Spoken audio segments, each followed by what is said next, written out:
ईश्वर को किस रूप में देखते हैं? शायद दुनिया के रचयिता के रूप में, सर्वशक्तिमान के रूप में, या आध्यात्मिक उपस्थिति के रूप में। ईश्वर की विभिन्न अवधारणाएं सहस्राब्दियों से अस्तित्व में हैं, और उन्हें समझने का सबसे अच्छा तरीका यह है कि उन्हें यहूदी, ईसाई और मुस्लिम धर्मों के संबंधित इतिहास में उभरने के रूप में खोजा जाए। ये यात्रा 14,000 साल पहले मध्य पूर्व से शुरू हुई थी। वहाँ मूर्तिपूजक जनजातियों ने देवताओं के बारे में अपनी धारणाएं विकसित कीं। आधुनिक इराक में मेसोपोटामिया को ही लीजिए, जो पश्चिमी सभ्यता का उद्गम स्थल है। वहाँ रहने वाले लोग समाज को एक नाजुक चीज़ के रूप में देखते थे। वे उन देवताओं की पूजा करते थे जो अव्यवस्था की शक्तियों का मुकाबला करते थे और अराजकता को दबाते थे। बेबीलोन की सृष्टि मिथक अनुमा एलिश, एक आदिम बंजर भूमि से उभरने वाले पहले देवताओं की कहानी बताती है।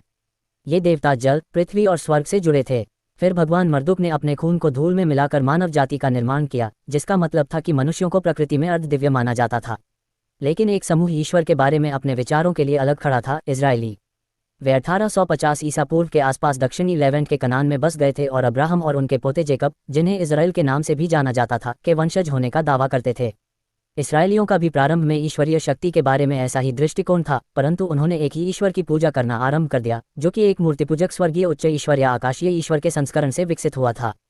बाइबल की सबसे प्रारंभिक पुस्तकों उत्पत्ति और निर्गमन में, जो 8वीं शताब्दी ईसा पूर्व में लिखी गई थीं, परमेश्वर को एलोहिम और यहोवा दोनों के रूप में संदर्भित किया गया है।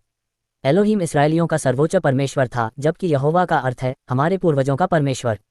इस प्रकार यह पूरी तरह संभव है कि दो अलग अलग मूर्तिपूजक देवताओं, जिनमें से प्रत्येक का एक विशिष्ट स्थानीय क्षेत्र था, का विलय कर दिया गया हो। दरअसल मिस्र में गुलामी से लौटने के बाद इसराइलियों ने यहोवा को अपना एकमात्र ईश्वर बनाने की शपथ ली थी। कहा जाता है कि बदले में यहोवा ने इसराइलियों की रक्षा करने का वादा किया था।